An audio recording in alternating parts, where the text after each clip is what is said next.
Radio. A esta hora de la mañana llegan las conversaciones que importan en Cuatro Cabezas. Conocimos la encuesta nacional urbana de seguridad ciudadana, la famosa ENUSC, la semana pasada, y las cifras son malas, derechamente. Las personas que perciben que la delincuencia aumentó en el país llegan al 90,6%, es la cifra más alta. En el 2021, para que se hagan una idea, llegó a 86,9%. En el 2015 fue de 86,8% y ahora es 90,6%. Para conversar qué significan estos números, estamos al teléfono con Daniel Johnson, director ejecutivo de la Fundación Paz Ciudadana. Daniel, muy buenos días, gracias por recibir este llamado. Hola, Quique, muy buenos días, muchas gracias por invitarme a la radio.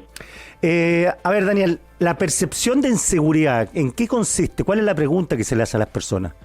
Miren, esa pregunta en particular se hace de muchas maneras en distintos instrumentos. Lo que hace el ENUSC es preguntarse si que usted cree que ha aumentado el delito en el último año a nivel país. Y por lo tanto son preguntas que tienen mucho sentido a nivel de comparación para tratar de entender cuál es la evolución que está teniendo esta percepción. Pero son preguntas que nos dan cuenta de en sí mismo la magnitud de la respuesta. No es algo que uno pueda evaluar con algún sentido directo, como de que eso es directamente el temor. Por ejemplo, es muy típico, y pasó también en la ENUSC, que cuando le preguntan si es que percibe que el temor ha aumentado en el país, la ciudadanía es mucho más crítica, que es cuando preguntan si ha aumentado en la comuna, y más crítica si le preguntan si ha aumentado en el barrio. Entonces, hay muchas formas de preguntarlo, y más que qué es lo que dice esa pregunta en particular, lo que es muy preocupante es que llega al nivel más alto en toda la serie histórica. O sea, hoy día la ciudadanía está mucho más atemorizada, porque eso no solo se mide en esa, sino en otras preguntas más de la misma encuesta, y también en otras encuestas como el mismo índice Paz Ciudadana de nosotros, que ya lanzamos los valores en realidad en el año 2023. Esta encuesta es una encuesta que trata de mirar lo que pasó en el año 2022, es una encuesta que va con mucho retraso en el fondo. Y nosotros ya vimos el año 2023, y el año 2023 es aún mayor que la percepción de temor del año 2023, es aún mayor que la percepción que había en el año 2020. Claro, pero la pregunta sobre si han sido víctimas de algún delito, que sería más concreta, el 21,8% de los hogares dice haber sido víctima de algún delito de mayor connotación social: robo con violencia, intimidación, robo por sorpresa, robo de vehículos y hurtos. Pero esta cifra no es la más alta, el 2019 llegó a 23,6% eso. No, nuevamente lo que estamos viendo es un valor del año 2022, y es un rebote, diría yo, de lo que pasó con la pandemia. La pandemia yo diría que es el único hecho que hizo bajar la delincuencia de una manera importante en nuestro país. La cantidad de delitos bajó enormemente, y eso hace que los años siguientes a la pandemia hayamos tenido aumentos con respecto al año 2020, el 2021 y el 2022 en particular, y el 2023, en nuestra encuesta que ya está, también aparece un aumento aún mayor. El problema no es tanto esta aparente dicotomía que hay entre la cantidad de personas que se sienten atemorizadas o el nivel de temor y la cantidad de delitos que hay. No es una dicotomía, no es algo que uno puede decir, pero es que está mal, o hay un error en la muestra, o la percepción no importa. O sea, hay varios factores ahí. Primero, es que los delitos de mayor connotación social, estos que se agrupan, tienen defectos muy grandes en el solo hecho de agruparse. Un delito con connotación social es desde un hurto hasta un homicidio, lo que calcula la misma subsecretaría en sus datos de índice de mayor connotación social. Aquí no llegan a homicidios, pero sí a robos con violencia, y lo están comparando con un hurto de una tienda, por ejemplo, que puede ser un hurto mucho menos dañino. Y por lo tanto, contar delitos o contar solo familias que han sido más afectadas de todas estas tipologías delictuales pueden llevar errores o puede llevar a sacar conclusiones apresuradas, como que el delito está más mal o mejor, cuando puede ser que los delitos están siendo más o menos graves que lo que eran antes. Entonces, en particular, lo que estamos viendo es que hay menos delitos todavía que lo que teníamos históricamente antes de la pandemia, en el año 2022. En 2023 eso tiende a normalizarse. Después vemos que, lo que sí vemos es que hay delitos más violentos, y esto lo vemos en otros instrumentos también, como las denuncias, que están aumentando de forma importante, como los homicidios en particular, que es algo que nos tiene evidentemente a todos muy preocupados. Claro, la tentación de la autoridad en estos casos, que no van a ser los primeros que se tienten con eso, es decir que la percepción se debe a los medios de comunicación que destacan de sobremanera los hechos violentos en los noticieros, los matinales. ¿Es tan así esa percepción? Mira, hubo un estudio que se hizo hace años atrás, que en tiempos en que los medios de comunicación eran algo diferentes hoy día y no existían las redes sociales. Y lo que demostró era que cuando también se decía lo mismo, o sea, esto de que la prensa es la que genera el temor, claro, es una percepción que hay hace mucho tiempo, no es algo nuevo. No, antiquísima, de décadas. Antigua, exactamente. Y en esos años lo que se demuestra es que lo que más atemoriza a las familias lejos es haber sido víctima de un delito. Eso es lo más atemorizante. En segundo lugar, haber sido testigo de un delito.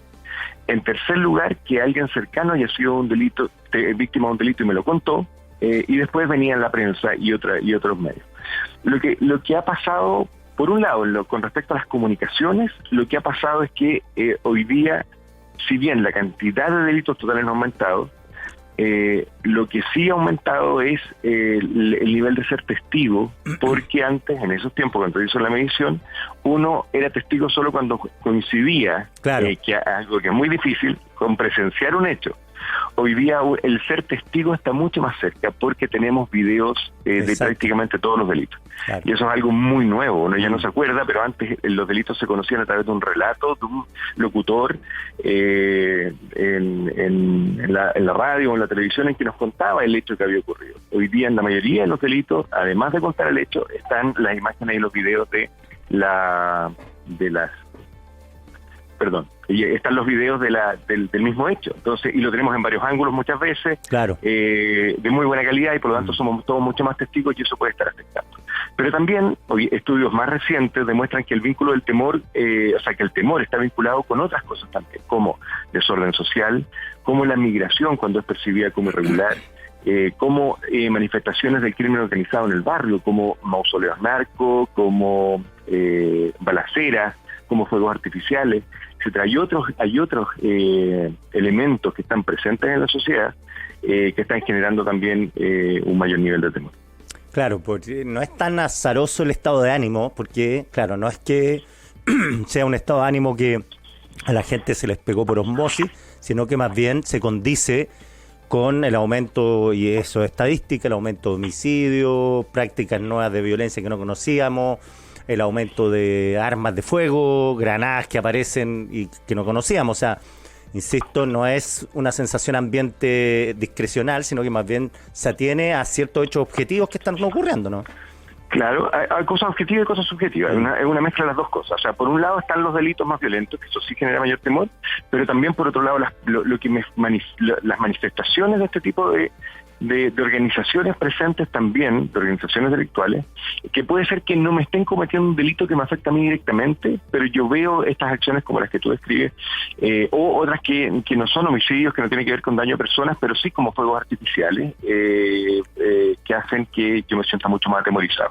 Y el problema del temor es que no se puede despreciar, aunque no hubieran delitos, si hay solo temor, que es eso por supuesto, el temor en sí mismo es gravísimo porque daña profundamente a las familias, daña porque genera cambios de comportamiento que impiden que aprovechen todos los bienes públicos, muchos bienes públicos que deberían tener acceso. Por ejemplo, salir a ciertos lugares o dejar, también las familias declaran, más del 70% declara que dejó de salir a ciertos lugares, también un porcentaje parecido declara que dejó de salir a ciertas horas, también que dejó de usar artículos de valor en público, un porcentaje similar, y otro tanto que dice que aumentó la seguridad de su casa en el último año. Que eso evidentemente significa el desvío de recursos que muchas veces son limitados a la familia para tratar de sentirse más seguros, castigando otras cosas que pueden ser incluso más importantes si es que no existiera el nivel de temor. Entonces hay un daño que se está, el cambio de transporte, de medios de transporte, por ejemplo, hablamos de los autos y cómo han aumentado los vehículos de uso individual en contra del transporte público, y eso también es algo que puede estar vinculado con la aceptación de delito que hace que personas elijan un medio que perciben como más seguro. Estamos conversando con Daniel Johnson, director ejecutivo de la Fundación Paz Ciudadana, a raíz de la encuesta nacional urbana de seguridad ciudadana, que sitúa en 90.6% la percepción de las personas que aumentó la delincuencia. Hay otro argumento que dicen, oye, pero es que acá la gente es demasiado temerosa cuando en otros países de Latinoamérica está la escoba y en Chile parece ser sobre reaccionar, pero este tipo de percepciones no son absolutas, no son relativas, porque a la gente le importa un huevo qué está pasando en Ecuador y en Lima o en Perú, sino que le importa lo que está pasando en su comuna, ¿no? Efectivamente. A ver, lo que uno ve evidentemente me afecta y yo me siento más atemorizado. O sea, cuando veo cosas en la prensa, también con lo que decíamos, y cuando veo manifestaciones en mi barrio, es que me daña mucho más porque lo siento mucho más cercano y me siento mucho más en riesgo. Lo que está pasando en otros países evidentemente no afecta tanto, pero sí tenemos la vinculación de ciertos delitos con personas de origen extranjero que están cometiendo ciertos delitos que revisten características desconocidas para nosotros. Y eso hace que también nos sentamos más atemorizados por ese tipo de delitos. El extranjero y siguiendo esa misma línea, el extranjero es cuando la migración es percibida como que se hace regularmente, también es un factor de temor. Y esto no es algo nuevo de Chile y tenemos que mirar lo que ha pasado en otros países antes. En Europa, en los años 90, 2000, ocurrieron unas olas migratorias muy importantes, en particular de Europa del Este. Y eso ha hecho que y así en ese minuto, ¿verdad? que hubiera aumentado el nivel de temor de manera muy importante. Y después hubo una baja de una integración de esas personas en la sociedad, y después hubo una baja de la cantidad de temor que estaba asociado a estas olas migratorias. Entonces también hay que mirar las tendencias que han tenido en otros países fenómenos migratorios como este, para también entender qué es lo que podríamos esperar hacia el futuro. Pero evidentemente el tipo de delito y las personas que están cometiendo delitos en el país necesitan un tratamiento. Y eso pasa por mejorar las capacidades de persecución, para disminuir la cantidad de delitos que están ocurriendo, y si se percibe y se identifica una persona que ha cometido delito en Chile y que es extranjero, evidentemente esa reconducción rápida hacia su país de origen para evitar los costos que significan condenas en Chile, que son carísimas, y también evitar la comisión de delitos en nuestro país. Daniel Johnson, 1.000.000 de gracias por este contacto. Gracias a ustedes, que estén muy bien, buen día. Que tengas buen día, chao.